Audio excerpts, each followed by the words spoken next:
And now, Radio Free UK, on this, the 66th Friday weekly show, take you across the Atlantic to visit the lovable libertarian Dimitri Vassilos with one of his shows from One Dimitri Radio, entitled Our Immigration Debate is Reduced to a Bowl of Skittles. You've got music for everything, from pop hits for the gym to throwback jams for road trips. Now there's a Nissan for everything, too. Whatever life throws at you, from crazy commutes to unexpected adventures, there's a Nissan to help you through it. Click the banner to find yours at choosenissan.com today. Blog Talk Radio. I have in my hand a bag of Skittles, the original Skittles. And the reason that I have this is because I'm going to talk with you about our immigration policy. Now, you might be thinking to yourself, Dimitri, you said Skittles and immigration policy in the same sentence. Have you lost your mind? Well, I may have lost my mind, but this actually makes sense in a weird sort of crazy way. This is kind of how we determine immigration policy and the next president of the United States, and it comes down to a bag of Skittles. So we're talking about that. Also talking about the war against terrorism. And the Democrats' position, the Obama administration position, is now that, well, the war on terror is really, it's a narrative fight. A narrative fight. That God is my witness. Josh Earnest, who's got a great last name for a PR flack, is saying that it's really a narrative fight. We just need a better narrative.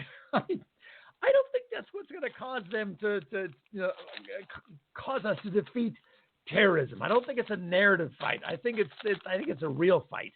So we have that. Also, Hillary Clinton, poor Hillary Clinton, she's canceled another appearance today. Something is really wrong with her. Some major health issue, and she is dying in the polls too, especially among black voters, as I predicted months and months and months ago. I said the key to Donald Trump, to understanding him, is to think of Howard Stern in politics. Howard Stern is wildly successful in radio. He's unconventional, thinks outside the box. He's outrageous, but not malicious. And he doesn't talk down to minorities, blacks, Hispanics, or whatever. They know he is not pandering to them, that he understands them. He speaks their language. He has a lot of listeners who are blacks or Hispanics and other, whatever. And I said, Donald Trump's the same way. If you want to understand Donald Trump, just look at Howard Stern. And I predicted that Donald Trump would do really well with minorities because he's not part of the elites, the Republican elite. He's a guy from Queens who's comfortable talking with, people in the construction business and all that kind of stuff. He's a down-to-earth, crude, rude kind of guy, but not malicious. And as I predicted, he's getting a lot of black voters. Not a majority, of course not, but a ridiculously high number, so high that Hillary Clinton right now has been reduced to trying to get some of the black voters back. She was on the Steve Harvey show, radio show, talking about this situation in Tulsa, another senseless, police-involved killing of a black unarmed citizen, bad stuff. But if Hillary Clinton and her campaign is talking about trying to get support among black voters, that's a very bad sign, because black voters are the most loyal block of voters for the Democratic Party. That should be a given. And yet you've got the president and Michelle Obama going back and forth to Philadelphia. What's going on here in the Commonwealth is this, that I believe that a lot of black voters in the Philadelphia area are going to Trump. And that is going to cause the Clinton campaign possibly to lose the state. And so what they're doing right now is trying to shore up support among black voters. And it's really an amazing thing to see, just amazing. Oh, my goodness gracious. We have all of that stuff going on. And there was something else I wanted to talk with you about. Let's see here. Tracking black voters.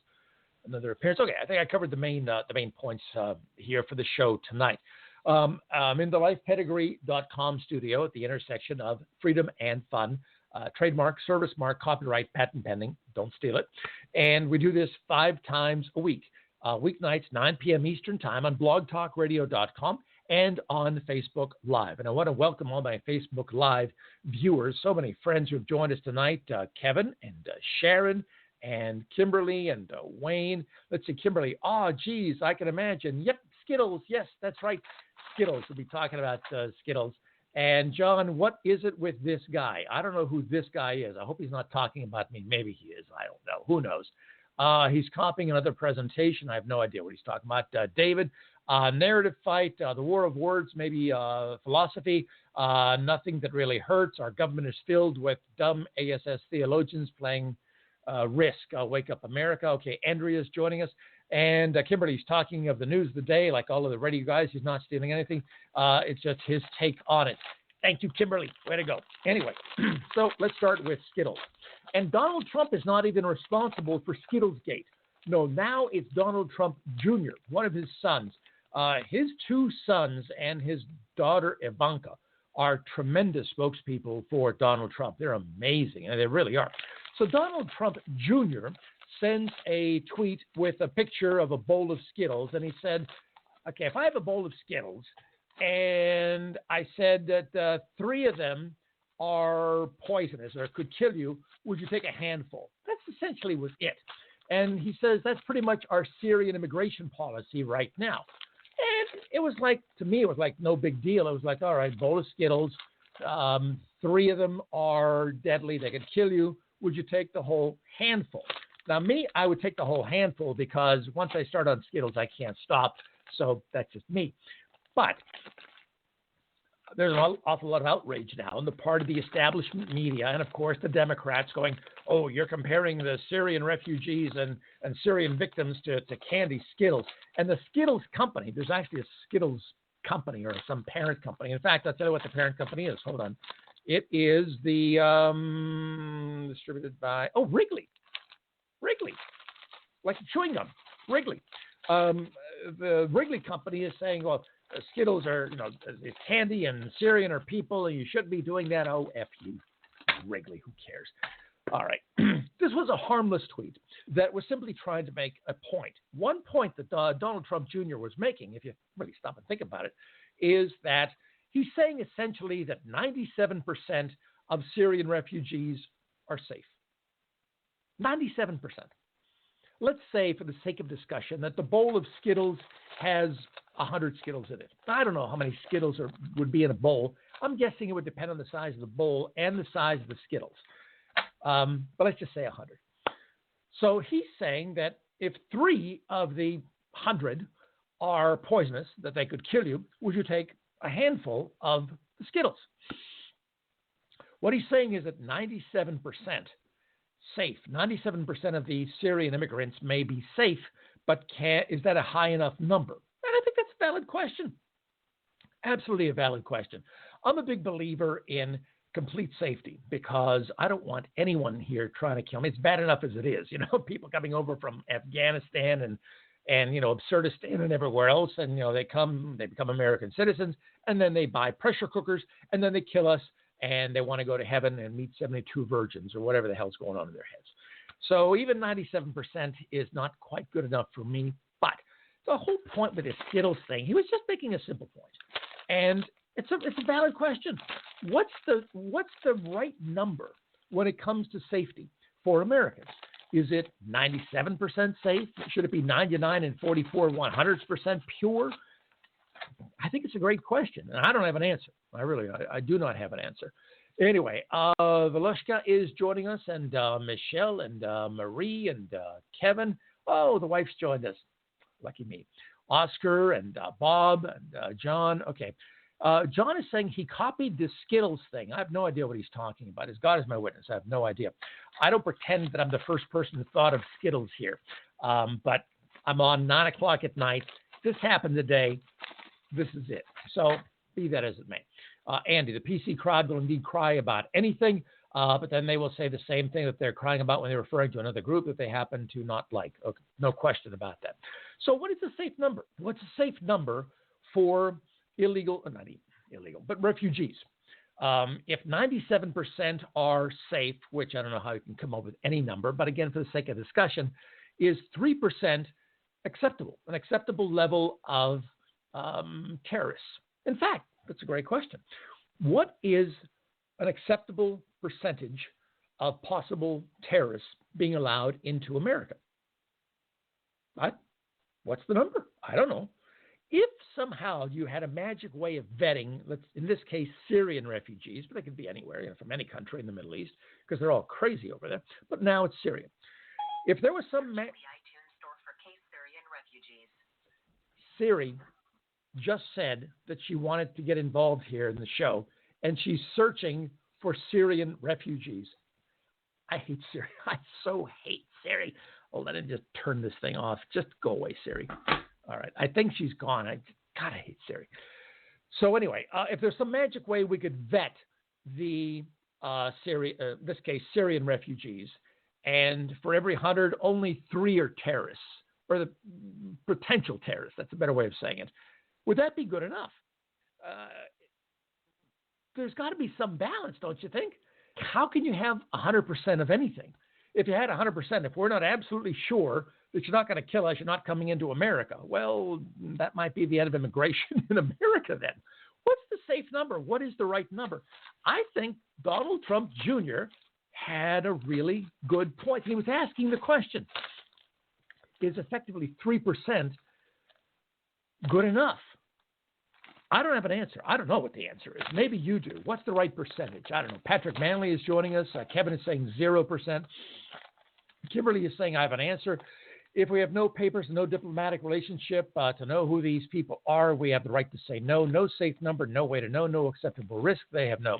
And John is saying, well, not sure how many nuts copied this, but if you have not seen it, live under a box, depends, you go away. John is very harsh tonight. I don't know. In any event, apparently I've offended John, one of my friends or whatever, with his whole Skittles thing. So I don't know. And Marilyn is saying one bad apple can ruin the bushel. Just saying.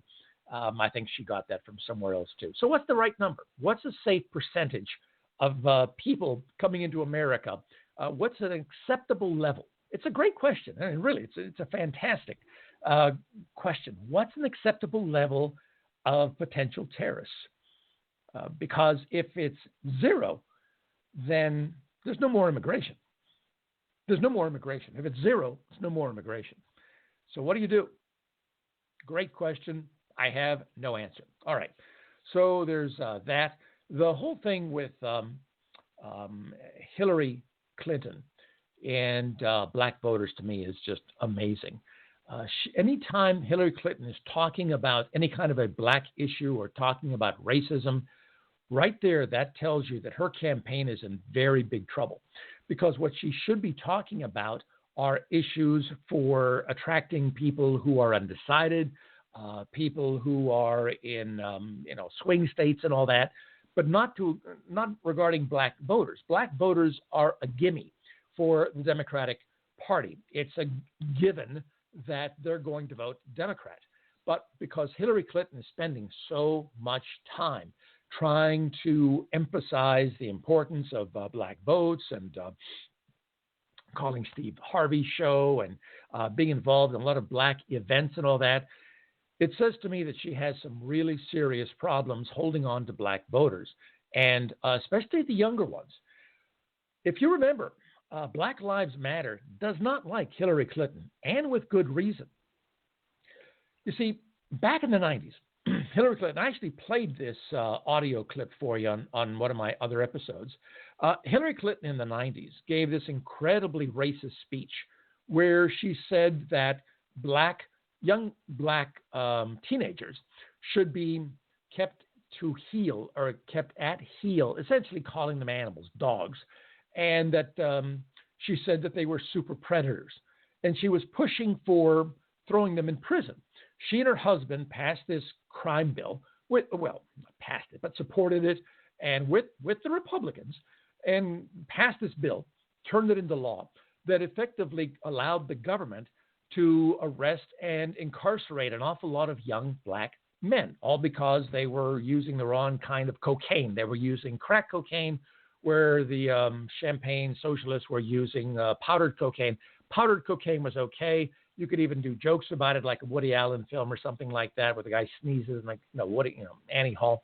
But blacks using crack was a very bad thing. So Hillary Clinton had a really important role in incarcerating an awful lot of then young black men.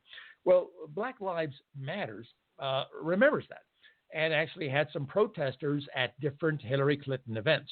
Hillary Clinton's strength with black voters is among older black voters.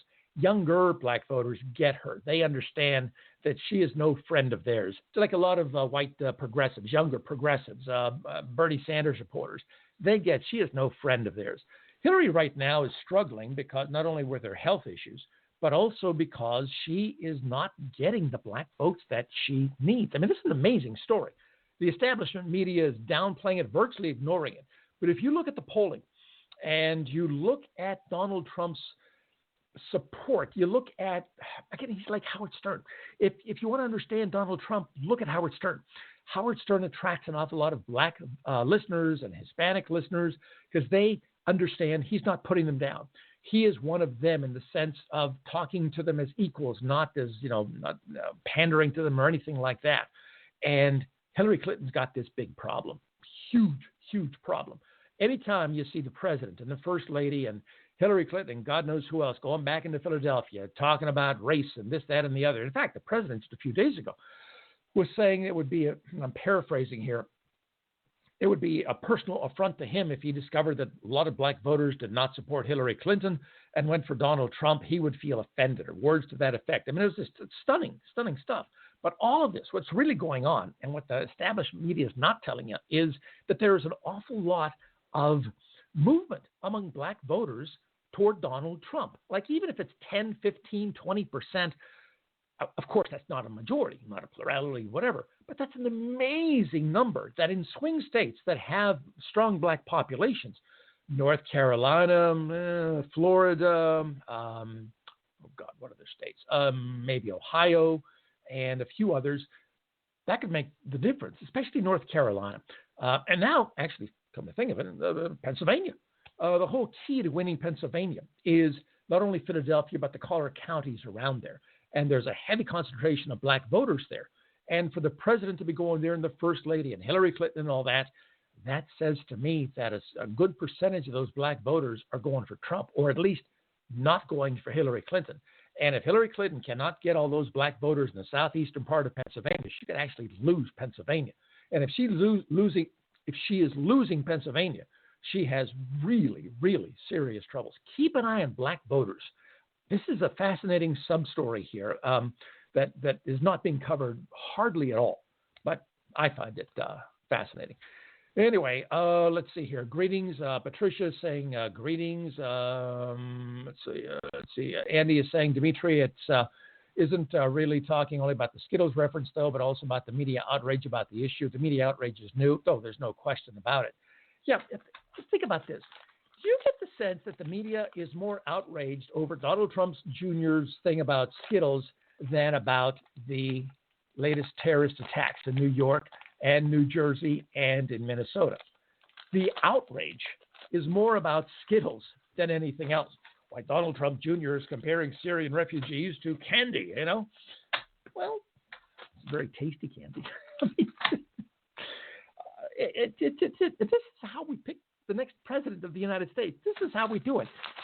Skittles and I don't know.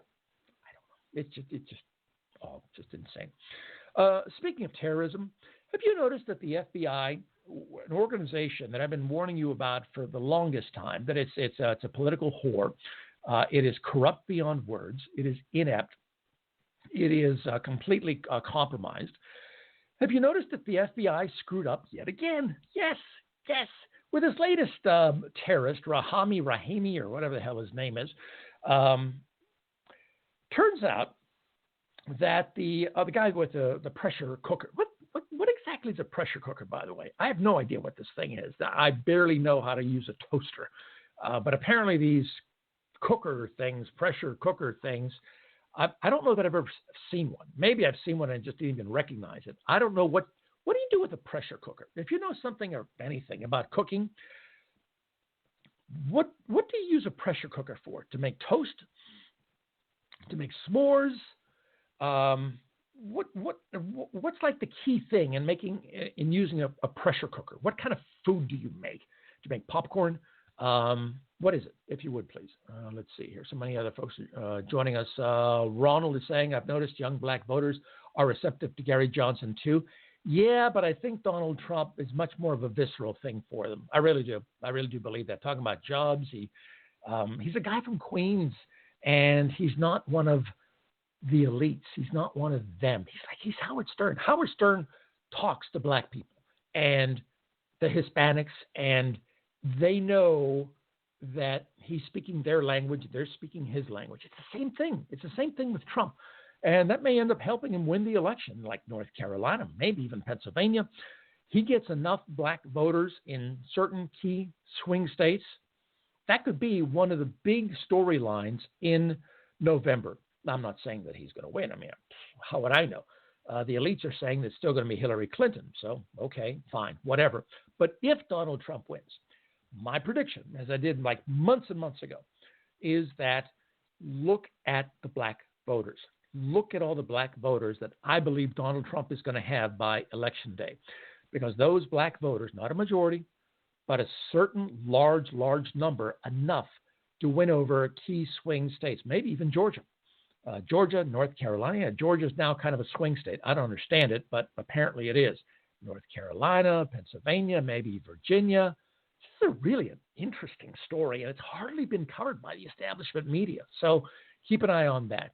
Let's see here. We've got Rekna M9. I have no idea what that is with our Facebook friends here. Romney didn't get a quarter of what Trump is pulling. I saw many black folks at the Charlotte rally. Oh, yeah, I'm telling you, it's one of the establishment media is not covering this. The polling numbers, though, some of the polls that I've seen, and again, I predicted this, it's sometimes like 15, 20% of the black vote. I mean, that's like, for a Republican, that's mind-numbing. It's unbelievable. And they're downplaying this. They're just not talking about this at all because it's not part of the narrative. But I'm telling you, this could, underline could, be one of the really big stories this election year. Donald Trump getting black voters, a lot of black voters, enough black voters to win swing states. Let's see here. Kimberly, John is a Hillary troll. Jim, total incompetent government's a joke. Skittles, M9. Okay. Skittles, M9. Liam is saying Skittles, M9. I'm not quite sure what that means. I've got the original Skittles, Wrigley Company.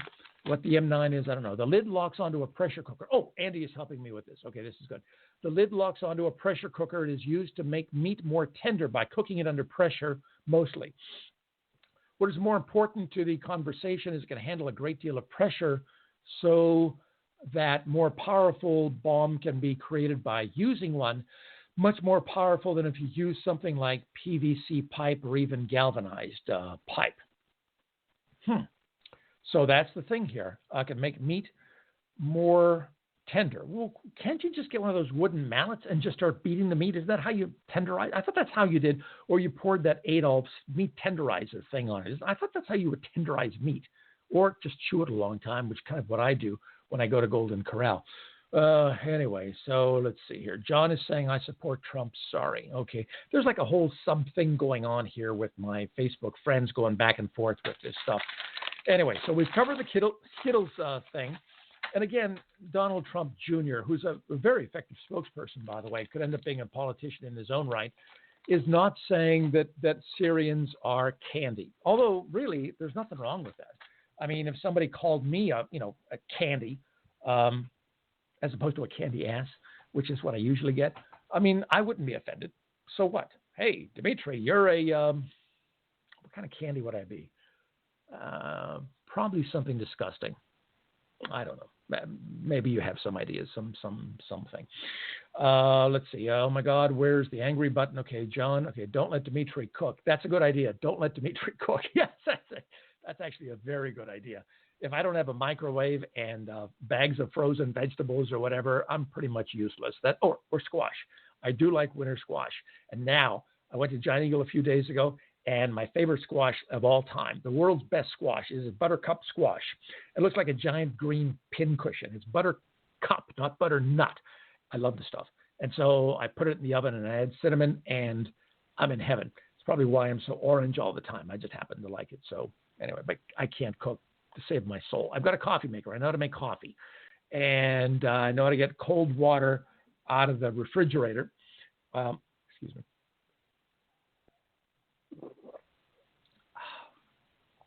I had a ton of salt in my food, and then I'm drinking water like all night, and then I'm peeing all night, and then I can't sleep, and it's this vicious cycle, and I hate my life. Anyway, so let's see. We have that. Next thing. Okay, back to the FBI. I've been warning you that the FBI is this terrible, horrible organization. It is a political whore.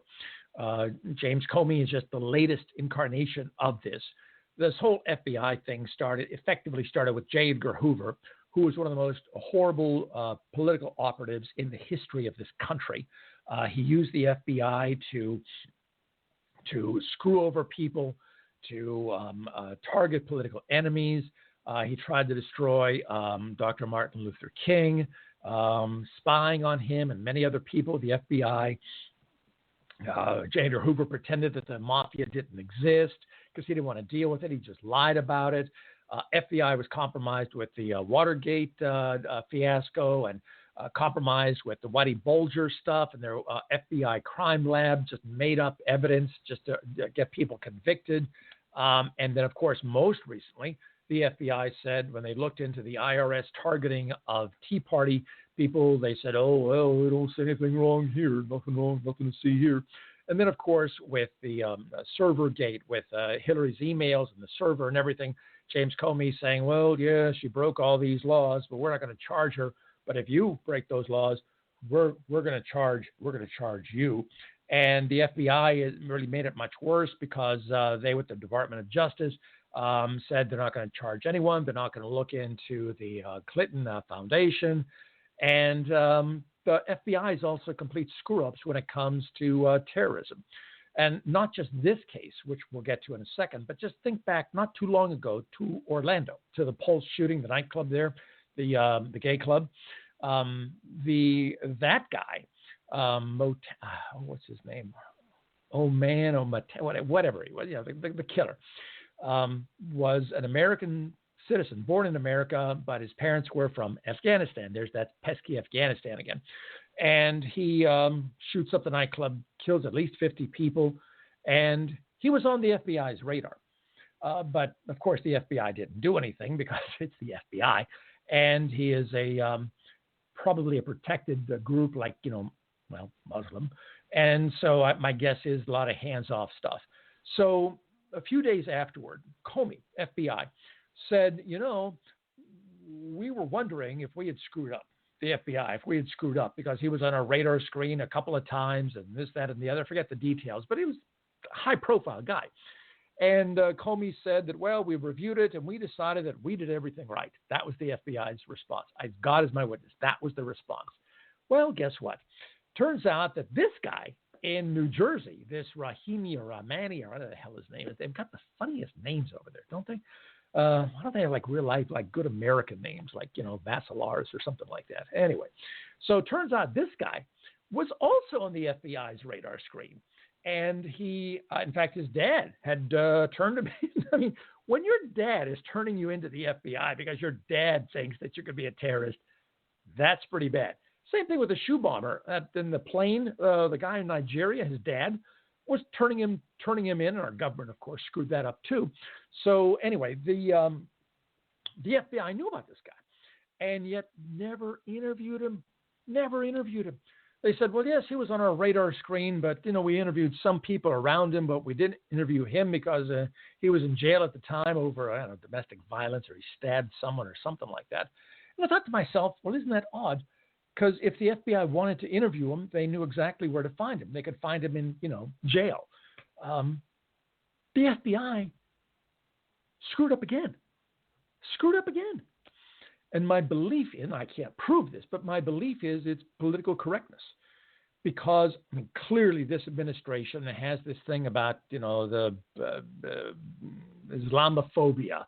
And the president pronounces it Islam and Muslim and all sorts of like crazy talk, not like the way Americans talk. So I don't know what's going on with that. But I would not be surprised. Let's put it this way. I would not be surprised if orders came from the top saying tread lightly when it comes to terrorism regarding people from the Middle East, or South Central Asia, Afghanistan, that kind of a thing. Yes, we know they could do stuff, but let's cut them a lot of slack because we don't want to be politically incorrect. I'm guessing that's the real message here. I could be wrong, God knows. But I mean, when you look at the track record here, where they still can't even call it radical Islamic terrorism, and you've got workplace violence and all these other euphemisms for the same thing. I mean, who are we kidding here? I wouldn't be surprised if that's what it is. But again, the FBI screwed up royally, and the establishment media is not going to say anything. In fact, folks on Fox News are going, well, the FBI is a great organization. It's protected us in so many other ways, so sometimes it makes mistakes. And I thought to myself, how do you know it's been protecting us? All I see is just, one colossal screw up after another with the FBI. And if you look at their history, it's nothing but a federal police force. They wear nice suits. They have short haircuts. They're very polite. They look very professional, but they're political whores. Look at Comey. He's just the latest example of it. And now the FBI knew about this guy and yet didn't do anything about it, didn't even interview him. This guy was in Afghanistan and Pakistan 2 or 3 different times. What do you think he was there for? To take in the sights? There are no tourist sites in Afghanistan. There's nothing to see there. They're just rocks, piles of rocks and bodies and goats and rocks and Pakistan. Jesus, I mean, FBI screwed up again. I'm telling you, if you're ever on a jury, and there's an FBI special agent or someone connected with the FBI as being on the witness as some kind of an expert, don't believe a word of it. Don't you believe a word of it. Get independent confirmation. Get other people to confirm what the FBI agent is saying, because FBI, they're the worst. They are just the worst. And this, again, the latest example. They didn't even interview this guy. And this guy could have killed God knows how many people. All right, now, something else with this. In fact, hold on a second here. We've got something going on back and forth with my Facebook friends.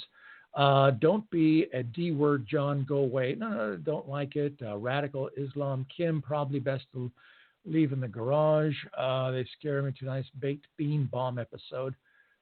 You know what I should do? For my listeners on blogtalkradio.com and also Facebook Live, I should just be quiet and read the comments that are going on right now among my Facebook friends. They're not even paying attention to me. They're going back and forth among themselves. This is just the worst. I'm trying to do, a show here. I'm trying to give the world the pearls of wisdom that just come out of my head in just all sorts of strange ways.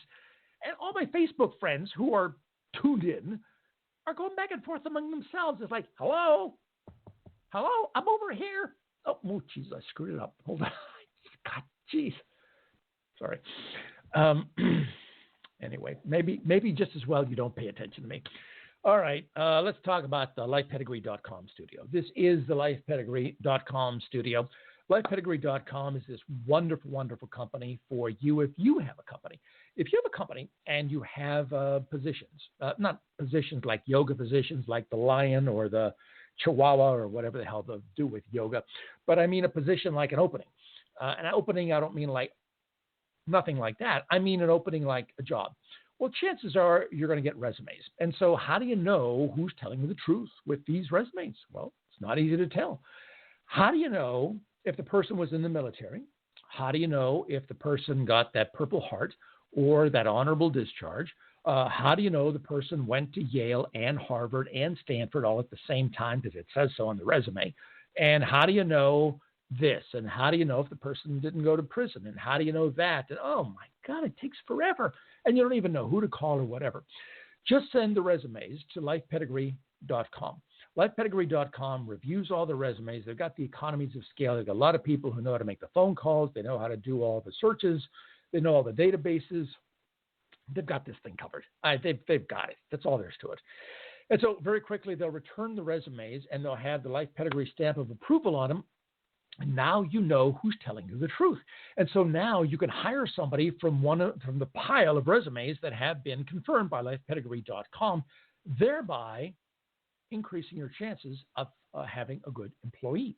So lifepedigree.com. Here's how to get in touch with them. It's by email.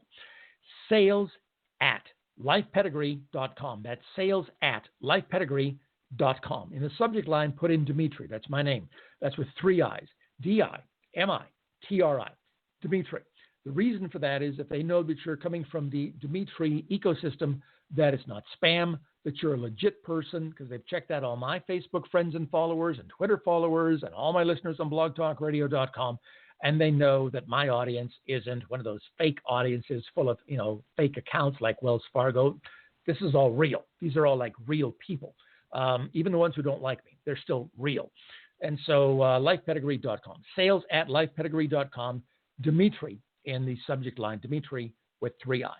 All right. So let's see. There's the FBI.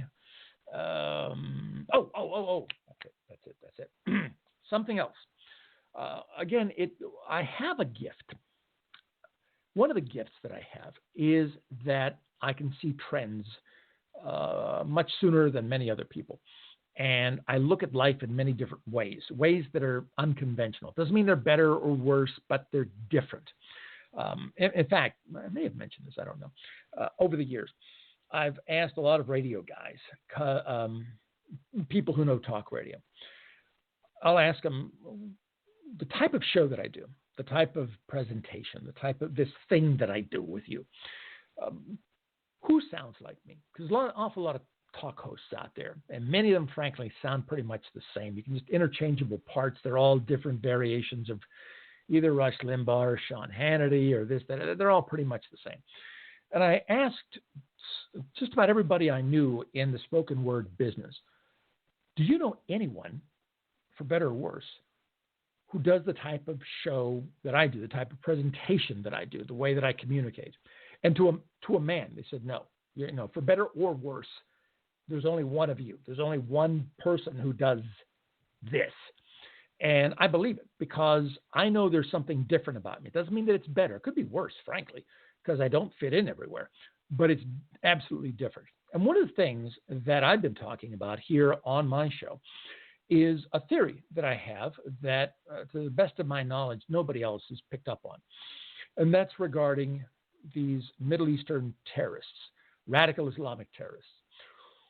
What does it take for someone from the Middle East to become radicalized, to be a martyr, to be somebody who is willing to put on a suicide vest, like the 9/11 guys, or so many of these others who they know they're going to die and they're going to be martyrs? Well, I have a theory. And my theory is this. It is based on I've seen regarding almost all of these radicalized Islamic terrorists who end up getting killed, becoming martyrs. Who are they? Well, male, almost, exclusively male, almost exclusively. Now, I'm painting with a broad brush. There are going to be a few exceptions, like the crazy woman in San Bernardino and a few others, but generally, 99% of them are pretty much this. They're males in their 20s. And this is the thing that I really found most interesting. None of them had wives or girlfriends to speak of. I mean, a few had, fake marriages or whatever, but I can't name you one that had any kind of real, regular, normal relationship with a woman. And at first, I didn't think much of it. But the more I thought about it, and the more that I see with all of these killings, I thought to myself, is it possible that there's something else going on here? Well, here's my theory. Let's say that you are a devout Muslim. You absolutely buy into it 100%. Okay, fine. That's your faith. That's what you believe in, whatever. But there's a problem. The problem is you're a guy who's a devout Muslim, who absolutely believes in everything in the Quran and, whatever. Okay, fine. But there's this one little problem you got. You're gay. Now, you don't tell anybody. Maybe you haven't acted on it or anything like that. But you know that you're gay. You're attracted to men. You're not attracted to women. You're attracted to men. What do? Well, if you're in the Middle East, you're a Muslim. Roughly, I think, 10 or 11 countries in the Middle East, and maybe South Central Asia. When I say Middle East, it kind of bleeds over into like Afghanistan and kind of Pakistan. I know it's not the Middle East, but just work with me. In roughly 10 of those countries, if you are simply not straight, they could kill you. Legally, they could kill you. If they found out that you were gay or lesbian or whatever, they could kill you just because you're not straight. If you are a devout Muslim, you're a guy, and you want to go to heaven, and you know that God, Allah, whatever, is all-knowing, all-seeing, all whatever, well, God knows that you're gay. What the hell do you do? You're caught between a rock and a hard place. Here comes ISIS or Al-Qaeda or, God knows, Wahhabi, and they're saying to you this.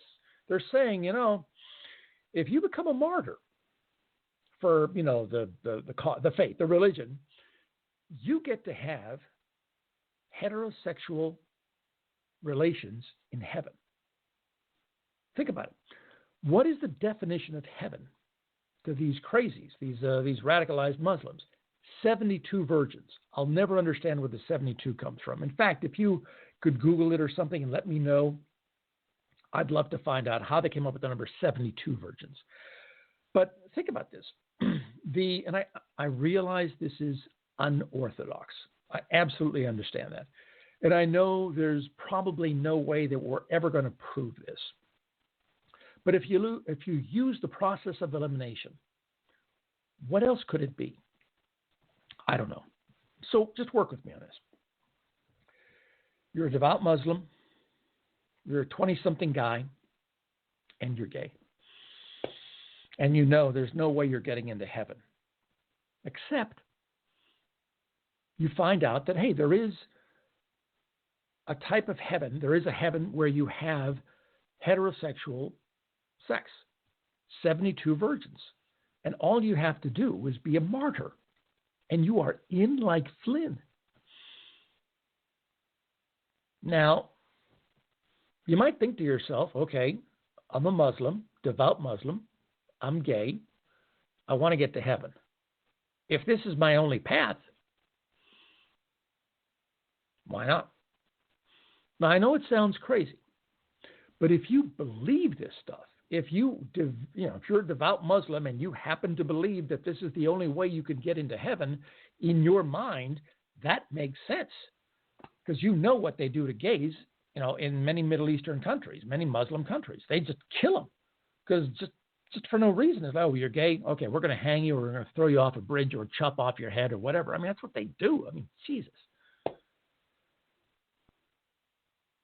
The shooter in Orlando, what did he go after? Who did he go after?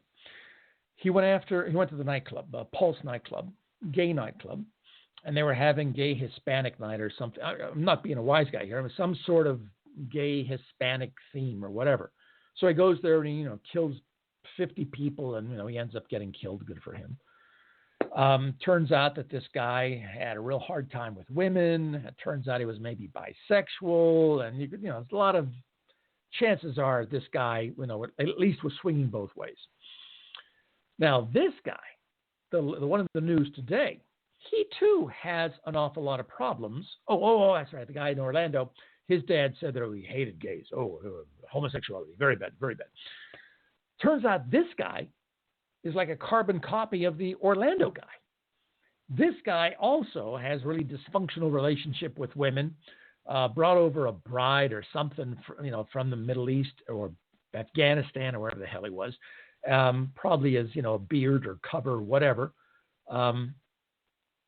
has a real problem with gays, really hates gays.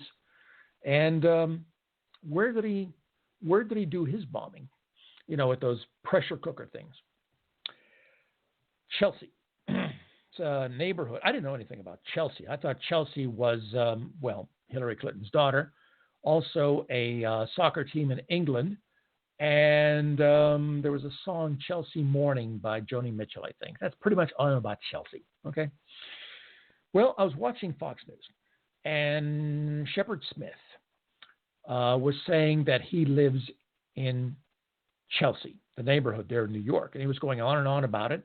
It's a gay, very gay dominant neighborhood, like in Pittsburgh, like, I don't know, Shadyside or something like that, or, different cities where gays are more likely to be, found, having restaurants and whatever the gay lifestyle is, whatever it happens to be. Anyway, so Shepard Smith is going on and on about this, that it's a kind of gay or gay-ish area. Lots of, I'm assuming, lots of restaurants and nightlife and all of that. And I thought to myself, well, there it is again. You've got this radicalized Muslim, no real relationship with women, hates gays, and is trying to kill them.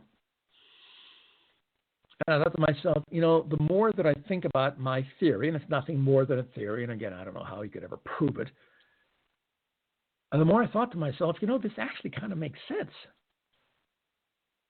Maybe, just maybe, I'm onto something here. That a lot of these guys, like all these 19 Saudi, most of them were Saudi Arabians, and 9/11 and all that, you don't see anything about their families or their kids or whatever. I mean, it's like they're all guys who just don't have relationships with women. And what other religion can you name where the heaven is defined as heterosexual sex? 72 virgins. The message there is quite clear. You're going to get a lot of sex, and it's going to be heterosexual sex. That's the implication. I mean, I know virgin's going to be gay or straight. I mean, I get that. But in the Middle East, I think we all know what we're talking about here. I really wonder if maybe I'm not onto something here. And again, keep an eye on it. There are going to be more terrorist attacks. There are going to be, more of these crazy lone wolves. And when you start reading about them, when you start learning about them, don't be surprised if some of them, maybe many of them, have very strong feelings about homosexuality being bad and that it's repulsive and this, that, and all the self-loathing stuff. And, they want to be martyrs.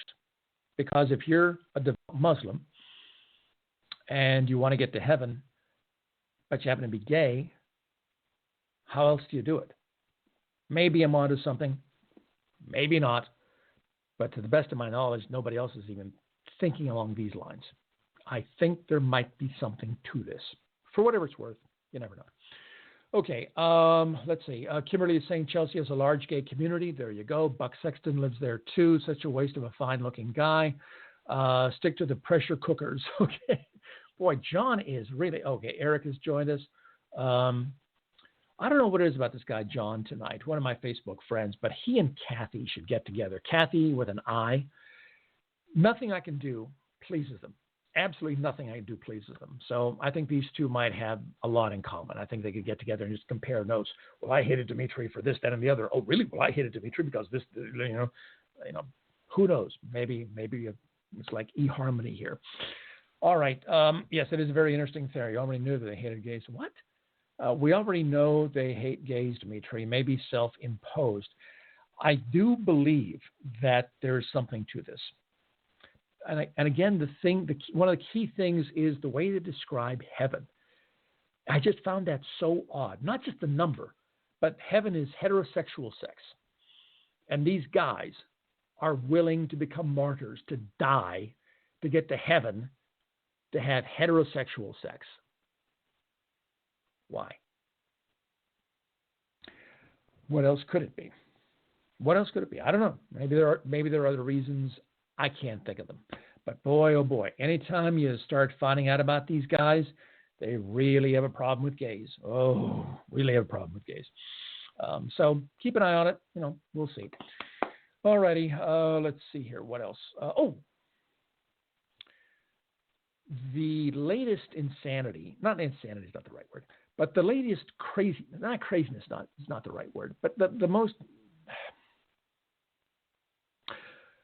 There's something really odd in terms of messaging going on with the Obama administration these days. This is something new. At least I think it is. I haven't heard this before. Have you ever heard of a narrative fight? I hadn't until I think today. Josh Earnest, latest PR flack for the White House, was going that this war on terror and this whole thing with ISIS, it's really a narrative fight. A narrative fight. That is, if we're not really controlling the narrative. It's sort of like,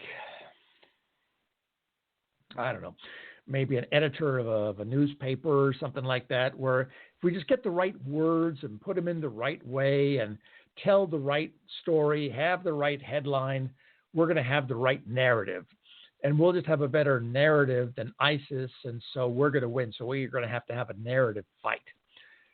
That is what the Obama administration is now talking about, that the real issue here with this war on terrorism, it's really a narrative fight. That's their term, narrative fight. I looked at this because I watch the cable news channels all the time because I have no life. And I thought to myself, oh, no, they can't possibly. I didn't hear that right. That can't possibly be.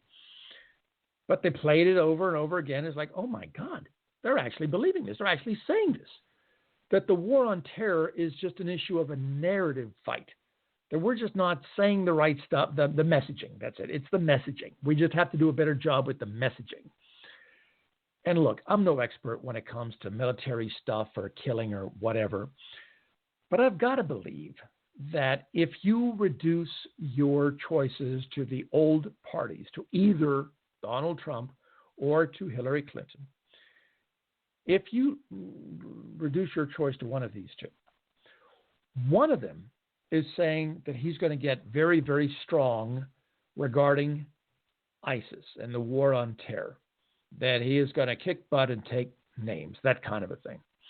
By the way, I never quite understood that phrase about kicking butt and taking names. Why would you take a name after you kick somebody's butt? I've never understood this. But that's one message. That's the Trump message. Strength. We're going to knock the crap out of them, blah, blah, blah, blah, blah. Okay.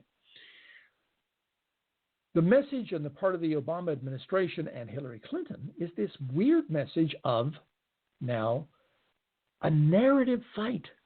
It's a narrative fight, and we just need better messaging. And I'm sitting back here going, well, look, I'm a libertarian. I'm going to vote for Gary Johnson. I know he's not perfect. Believe me, he's not a perfect libertarian, but he's the best we got. I'm voting for him. I vote only for libertarian candidates. But for a typical American who's angry about these, these bombings, these terrorism and everything else, if you're looking at Donald Trump saying he's going to be really strong and knock the crap out of ISIS or whatever he's saying, and then you've got Hillary Clinton and Barack Obama saying, well, it's a narrative fight, and we need to do more in the way of working together with different branches of government and to make sure that there's no recruiting going on with the internet, and this word salad of nothingness that Hillary Clinton came up with here regarding this. Well, there's no contest here. There's no contest. Who would you feel safer with if you limit your choices to either of the old parties? Donald Trump, Hillary Clinton. Trump is saying strength, strength, strength. We're going to kill him. We're going to crush him. We're going to do whatever. Hillary Clinton is going, well, we're going to have to do this and kind of do that. And she's saying it in a very lifeless sort of way. It's no contest. I mean, it's just no contest. The coronation is for Hillary Clinton to lose because the establishment wants Hillary Clinton. The establishment media certainly wants Hillary Clinton. Even mainstream Republicans, the never-Trump Republicans, want Hillary Clinton. All the Democrats want Hillary Clinton, except the Bernie Sanders people and the young black voters. So it's her coronation to lose. And I can't believe I'm even saying this, but it's happening right before our eyes. She's losing it again, like she lost the coronation in 2008. It really is the damnedest thing. This messaging of hers, and then the monotone on top of that, and now again she canceled another appearance today. I'm telling you, there's something wrong. There's something profoundly, radically, fundamentally, organically wrong here. It never fails to amaze me. Anyway, let's see. Gary Johnson is sucking the global warming ice cube. Yeah, Gary's not exactly the ideal libertarian, believe me. The shooter in the Orlando Gay Club was rumored to be hanging out at the club a lot. Sure. However, could be any issue that their religion deems a sin. There may be many. Could be a mix of them. I wouldn't assume it is any one, but the idea that they feel they will or are living in sin, so dying for Allah becomes their only way to get to heaven, could hold water. Yeah, I think there's a lot of truth to that. And I do think it is simple as that's how a devout Muslim who happens to be gay, it's the only way he thinks he can get into heaven. And again, to me, the tip-off is the definition of heaven.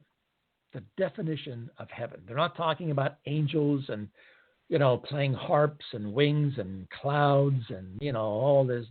They're talking about heterosexual sex. 72 virgins. That's the message. You can have heterosexual sex in heaven. All you have to do is be a martyr. That's all you have to do. God will love you, and you get to have heterosexual sex. So why not?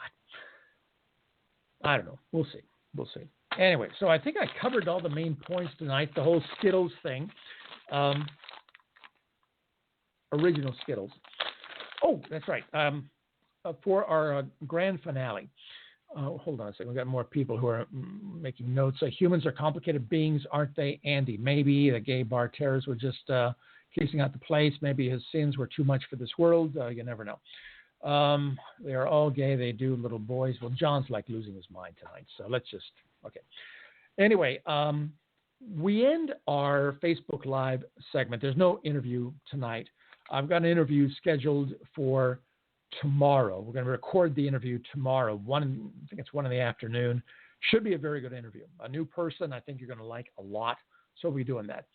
So we're going to end the show tonight with the Facebook Live. Now, in fact, we're going to end it with on blogtalkradio.com. I think I'm going to end that right now. And we'll do it again tomorrow evening, 9 p.m. Eastern Time on Blog Talk Radio and on Facebook Live. So we're going to end it on Blog Talk Radio. So I'm going to say goodnight to my listeners, but I'm going to stay on with Facebook Live for a bit because we've got the Emoji Grand Finale, and I've got something special tonight that I think is really going to work.